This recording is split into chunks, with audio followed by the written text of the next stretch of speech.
Good morning to you all. Make sure I hear this breaking news. Another prominent man from the north, precisely from Kaduna, Senator Shehu Sani, or you can call him ex-senator. Shehu Sani represents the Kaduna Central. In those days, he has come out now to defend the sit at home being celebrated in the southeastern part of the country, all in the quest of calling for the release of Mazi Nnamdi Kanu, the IPOB leader.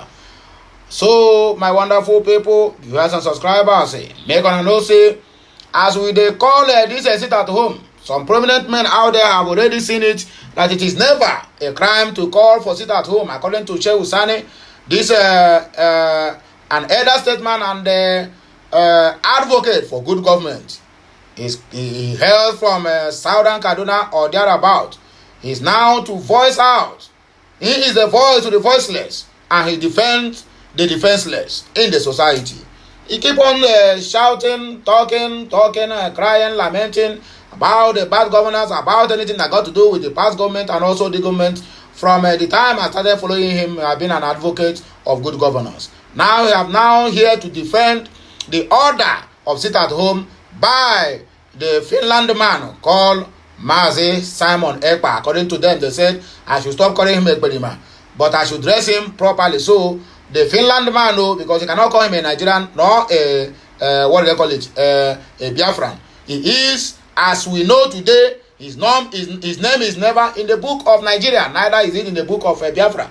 He is an indigenous of Finland, and that is why he have every right to stay there and do whatever he can do to another country, knowing fully well that that country called Finland and Nigeria, even if they have a bilateral agreement or bilateral trade agreement or whatever it's being called, but there are prayers of all these European countries is for Nigeria to fall so that they can occupy Nigeria and take over their natural resources or their mineral resources that God gives to them. So that is why you see most of them are not fighting against Nigeria for the sake of a Biafra referendum. No, rather they stand with Nigeria. In short, they want the confusion. Even as everybody is dying every day, I tell you the simple truth.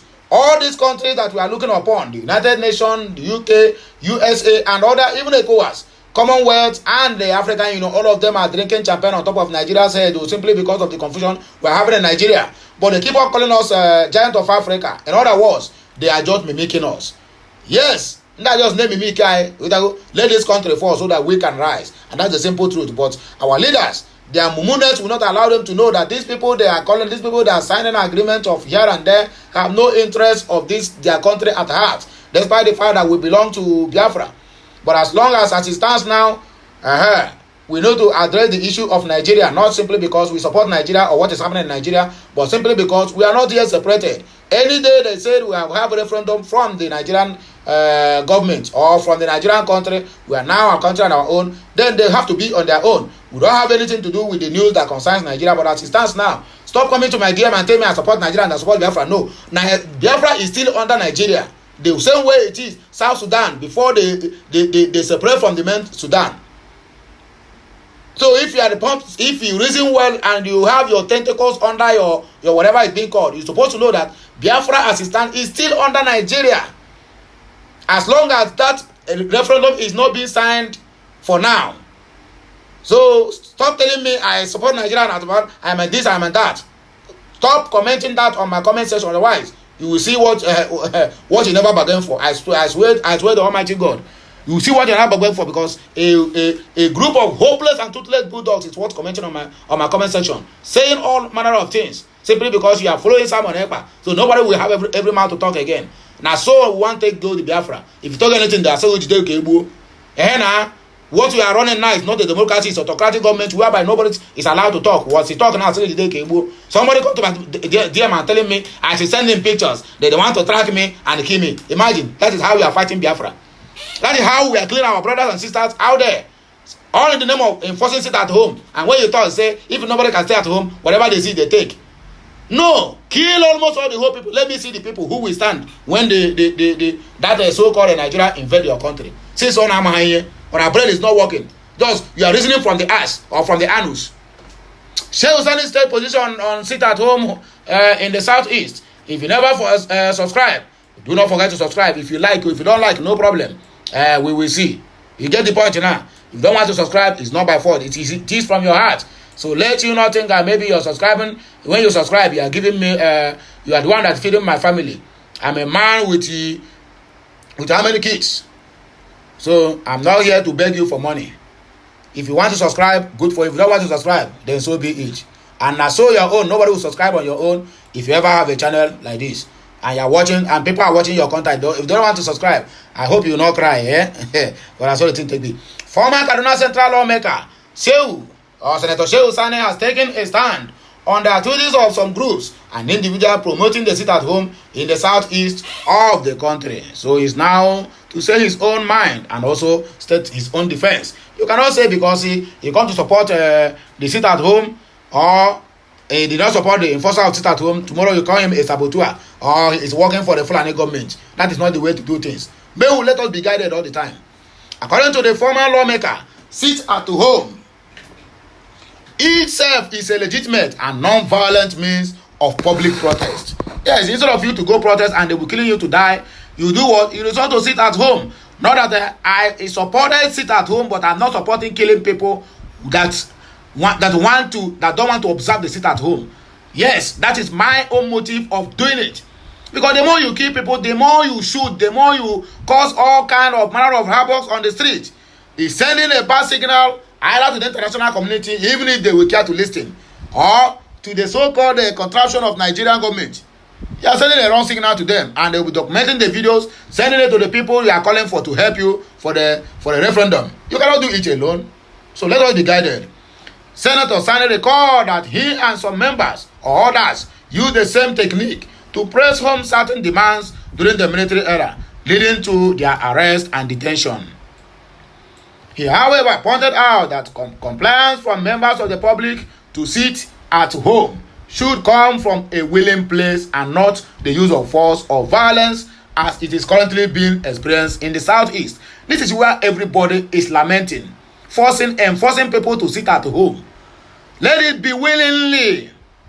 According to Sani, once force and violence come into a play before a compliance in the sit-at-home process can be achieved, then there is something wrong with the cause or struggle. Taking to his Twitter account, he wrote, "Sit-at-home is legitimate and non-violent means of public protest. We adopted that strategy during the years of our struggle against military dictatorship. Under our group called the Campaign for Democracy, the masses compiled in solidarity. Even when some of us were arrested and jailed, there was compliance in the sit-at-home. If you have to use force or violence for people to comply, as it is now done in the southeast, there's something wrong with your cause or something wrong with your struggle," according to the Kaduna Central lawmaker, Senator Shehu Sani. Nigeria witnessed ugliest corruption under Buhari. This one is coming from the Bishop of Sokoto Diocese, Matthew Hassan Kuka. He's the one that is saying this. This one is coming right from his office. According to Hassan Kuka, Bishop of Sokoto Catholic Diocese, says Nigeria witnessed the ugliest phase of corruption during the former President Muhammadu Buhari's administration. But the question there is, can this current administration be bold enough to appoint the accusing fingers on the so-called government of the of the leader or the past administration or the past president? You are calling Emefiele. Who appointed Emefiele? You are holding power. Who appointed power? Okay, you have the Ikenya Bishop. You leave people who appointed them, who are the chairman of that corruption gang, and be holding their errand boy, right? And you feel that is the only way. And yet, you say that you never had any agreement with Buhari not to indict him or probe him or his close aides and allies. Man, Nigeria can never be good. Kuka made a comment on Monday in Ado-Ekiti while delivering a lecture at the celebration of the 60th anniversary of the call to bar of the founder of Afe Babalola University, Ado-Ekiti, Are Afe Babalola SAN. The lecture was titled, "The Future of Constitutional Democracy in Nigeria, Imperative of a New Constitutional Order." However, the crowd clarified that the trend didn't start under Buhari but maintained that corruption festered under the ex-president's watch.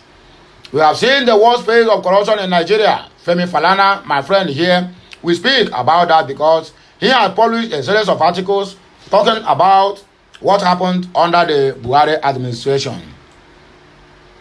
They were not the ones who caused corruption, but I think in the last administration, we saw the ugliest face of corruption, whether in moral terms, financial terms, and other terms, he said.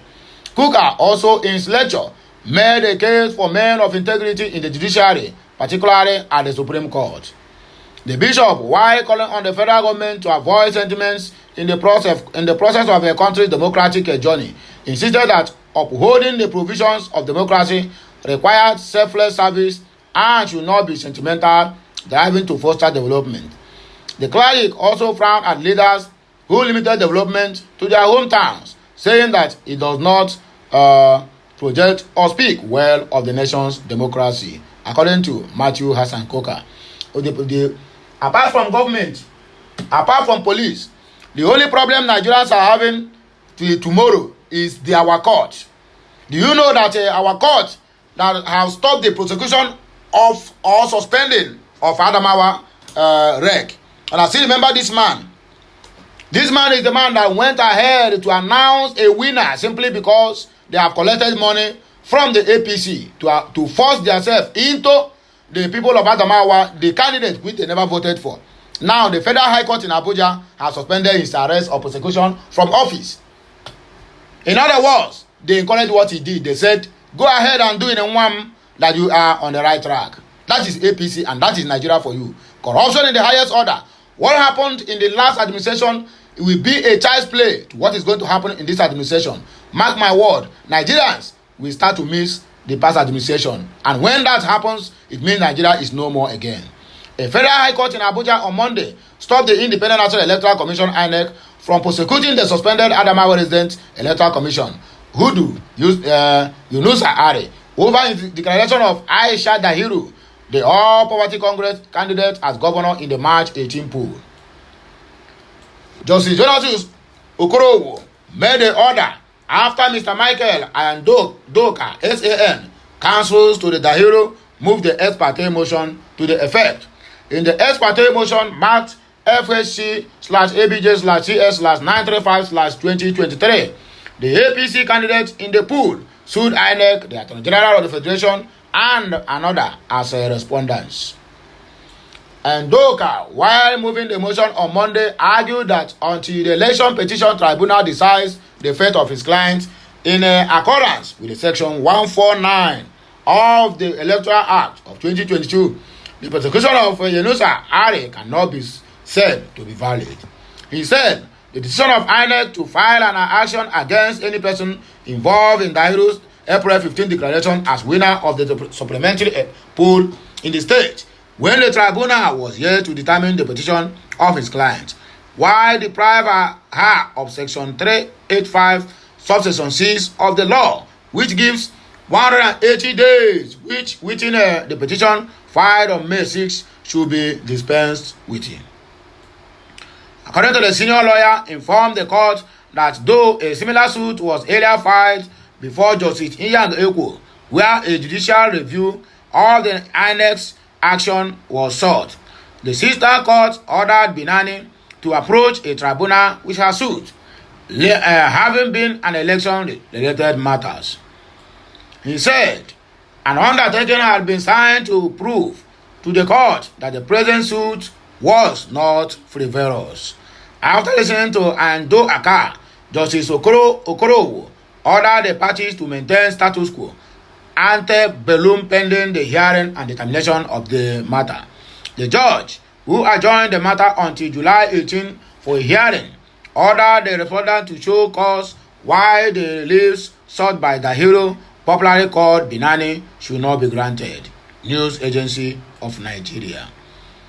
According to Afe Babalola, the SAN, he said, and I quote, only retired judges should be the ones appointed for election petition tribunals. Afe Babalola, retired judges who is not serving anybody nor being appointed by anybody. Just let them be the one to handle the election petition tribunals. And I quite agree with this, our outspoken son.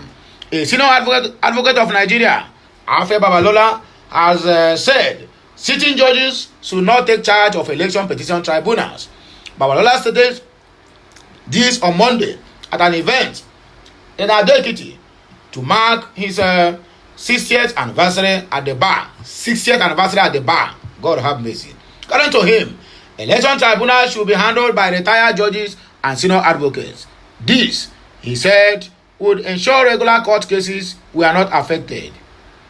For the past 4 years, these cases have been on. We have some judges here. The headquarters won't be able to sit for many months before they are handling what they call election petitions. Election petitions should not be handled by sitting judges. They should be decided only by the committee set up consisting of senior advocates and retired judges in that case. Regular courts will not close down, Babalola said. In case of anyone who does not know what he meant, he's trying to say that this case, which the sitting judges are handling in one way or the other, might not be to the favor of Nigerians. In other words, they must do anything humanly possible to satisfy their paymasters at the courtroom. So, if they declare what is not right, my dear brothers and sisters, they lose their job, no pension for them. Security operatives intercept oil theft syndicates in Delta State. So after all this while, we still have an oil syndicate be operating in our own land. My brother, these people, they can never stop. Nigerian security operatives have intercepted an oil theft syndicate in the Oporoza area of Delta State. Arise Television reports on Monday. Recall that in June, former militant leader Asare Dokubo has alleged that 99% of the oil theft in Niger Delta region is done by the Nigerian Army and Navy.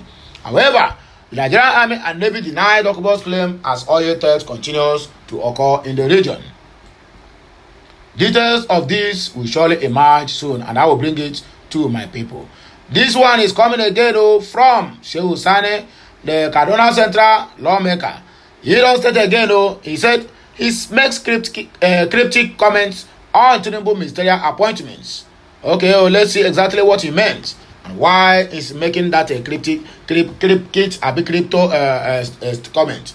A former Kaduna Central lawmaker, Senator Shehu Sani, has taken to social media to make a cryptic comment on the alleged ministerial appointees list of President Bola Tinubu. So, ministerial appointment is the 30 pieces of silver for the chancellor of the G5. Sani wrote on his Twitter page on Monday morning. Though the former lawmaker did not mention any name, G5 or G5 is the acronym used during the 2023 general elections to identify the different 5 aggrieved governors on the platform of the People's Democratic Party, PDP. Members of the group include former governors Nyesom Wike of Rivers State, Okezie Ekpa of Abia State, Ifeanyi Ugwuanyi comes from Enugu State, then Samuel Ortom of Benue, and the Governor Seyi Makinde of Oyo State. Wike led the political group which campaigned against the presidential candidate of their party, Alhaji Atiku Abubakar. Speculations are that Wike worked for Tinubu during the 2023 presidential election and is expected to be named among Tinubu's ministerial list to be released soon. Reports according to Daily Sun earlier stated that the ministerial list being compiled and undergoing vetting process by the relevant agencies is allegedly dominated by the Old Action Congress of Nigeria ATN members from the Southwest Zone, according to Shehu Sani. Only God can save Tinubu if he loses presidential appeal, according to Shehu Sani. This man, the quit, he must keep on talking and talking and talking. An influential social political activist, Shehu Sani, suggests that President Bola Tinubu's futures rest not just in the hands of the courts, but with divine intervention.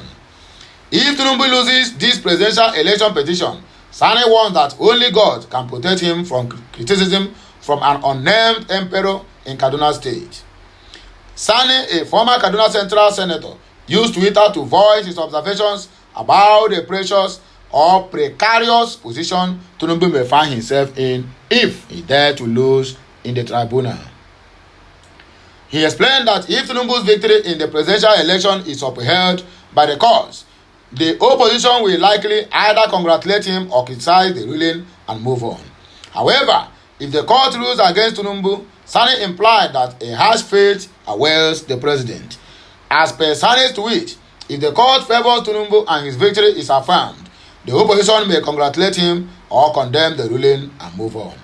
If the court ruled against Tinubu and he lost the presidency, only God will save him from the mouth of the ex-Kaduna emperor and his next book. How we made him and he betrayed us. I know whom he's talking about. That is El-Rufai.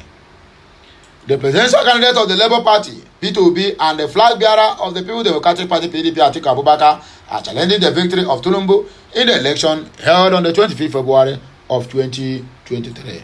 Tinubu was then declared winner by the electoral process by the Independent National Electoral Commission. Okay, that's all we take here. MTN CEO, Chief Executive Officer, Ms. Tinubu reveals plan for Nigeria. I never saw Nigeria finish. Or I still they meet. What plan do you have for Nigeria after making trillions of dollars from Nigeria since the inception of use of these mobile phones? Last Friday, President Bola Ahmed Tinubu received in his office at the presidential villa a courtesy visit from the President and Chief Executive Officer, CEO of MTN, Ralph Mupita. Nigerians understand that Mupita visited the Nigerian leader alongside board members and leadership of the MTN Group and MTN Nigeria. During the meeting, the team revealed its plans and commitments toward building more connectivity across this country. It also outlined the country's strategy and plans to diversify digital service available to Nigerians and support the rapid growth of Nigerian digital economy. In his remark, Tinubu, who gave the team a warm welcome, said, "You can do a lot for the economy by partnering with us. We believe no one can succeed alone. The structural adjustments we are making are to ensure we face the right direction and arrive at a destination that caters for our people." Thanking the Nigerian leader for the reception, MTN Group President and CEO Mupita said, "We appreciate the warm reception from President Tinubu and his team, and we thank them for their enthusiasm for the role that the telecoms and technology sector can play in driving the growth of Nigeria's digital economy and ensuring broad participation in the new economic era." Our visit is an opportunity to reinforce our long-term commitment to Nigeria and our belief in the immense potential of this great country, according to Mupita. Another one, this one is an embarrassing moment for the Igbo community in USA. Precisely, Mbise people, they're having a convention or they're having a community cultural event in America, and the so-called hotel management shut the venue down simply because of maybe the population they expected is overwhelming and they can't control it. That is why that such a thing have to happen. After collecting over $92,000, do you know how many millions of naira we are talking about? And they end up embarrassing them. So let us see video. This is so embarrassing. Igbo community cultural event in America gets shut down.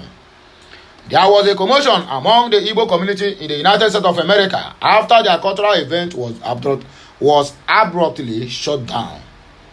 Nigerian report that in a video obtained by LIB, one of the attendees claimed the organizers of the event being held by Mbise community paid a huge sum of over $92,000 for the hall. However, the Texas hotel management invited the police after the event started at Weston Hotel in Irving, Texas, to shut them down. The source, who also spoke to LIB, said, "This is an embarrassment situation for the people of Mbise and Nigeria as a whole.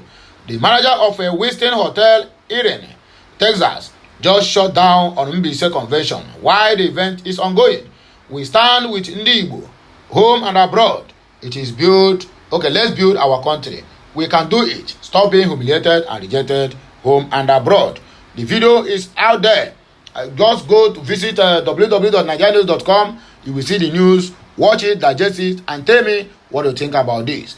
Where the situation in Adamawa is not yet on calm. As again, Binani, he don't sue INEC to court over nullification of her alleged election victory, medicine after death. So after all this while, you still have the mind to speak that Nigeria is a banana republic. That this woman supposed to be behind bars, giving a live broadcast, even when she knew it that she didn't win the election, and the election result is still collecting, and they still allow her to be going to nonsense court, because we know that judiciary in Nigeria, they don't have any reputation anymore. The Adamawa State governorship candidate during the March 18 gubernatorial election, Aisha Dahiru, popularly known as Binani, has again sued the Independent National Electoral Commission INEC over the commission nullification of her declaration as governor of the state. Binani contested the Adamawa governorship election on the platform of All Progressive Congress APC. Nigerian News Agency reported that Binani, through her counsel, Michael Andoka San, filed a fresh suit before Justice Donatus Okorowo of Federal High Court Abuja. In the ex parte motion marked FST/something 2023, she sued the INEC, the People's Democratic Party PDP, and its candidate Governor Amadu Fintiri as first, second, and third respondents respectively. Binani is again asking the court for a judicial review of the decision by the electoral umpire to reverse her earlier declaration as winner of the poll by Hudu Yunusa Ari, the Adamawa State Resident Electoral Commission REC. While moving the motion on Monday, Ando Aka argued on behalf of Binani that it was the election petition tribunal that was vested with the power to decide the fate of his client in accordance with the Section 149 of the Electoral Act of 2022. He said the decision of INEC would deprive Binani of Section 285, subsection 6, which gives 180 days within which a petition filed before the tribunal on mercies could be dispensed with. The lawyer informed the court that although a similar suit was earlier filed before Justice Iyan Ekwo, the sister court ordered Binani to approach a tribunal for her result, as it is an election-related matter. He therefore sought a review of the INEC's action against her candidate or his candidate. He said an undertaking had been signed to prove to the court that the present suit was not frivolous and that they were ready to face any cost should the court find the case to be frivolous. After listening to Andoka, Justice Okorowo stood down the matter for ruling.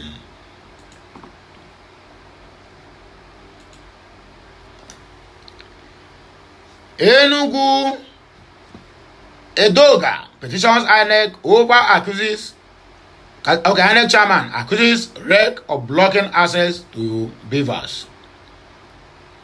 The gubernatorial candidate of the Labour Party for the 2023 election in Enugu State, Barrister Chijioke Edoga, has petitioned the chairman of the Independent National Electoral Commission INEC, Mahmood Yakubu, alleging that the state's resident electoral commission, Chukwuemeka Chukwu, denied his team access to inspect electoral materials, especially the voter accreditation system, which is BVAS, Bimodal Voter Accreditation System. Edoga, in a petition he personally issued to the INEC boss, lamented that the REC refused to allow his legal team and expert access to vital electoral materials despite being directed to do so. The Labour Party candidate had, through his counsel, written to the INEC chairman demanding access to the BVAS machines used in the March governorship elections. The letter, which was dated June 26, 2023 and received by INEC on July 3, 2023, reminded the INEC boss that the tribunal has fixed the hearing of the petition for July 7, 2023, urging the electoral umpire to allow them access to the machines. But according to Edoga, following the allegation refusal, the REC to grant the access, a fresh letter was issued on the said date, reminding the INEC chairman of the need to have access to the election materials. The letter reads in part, I want to inform you that in Enugu, the Labour Party is being frustrated from inspecting the BVAS machines, notwithstanding the numerous court orders issued in that regard. The Labour Party candidate begged the INEC chairman to prevail on the REC to allow his team access to the beavers' machines in obedience of the properly issued order of the tribunal or of the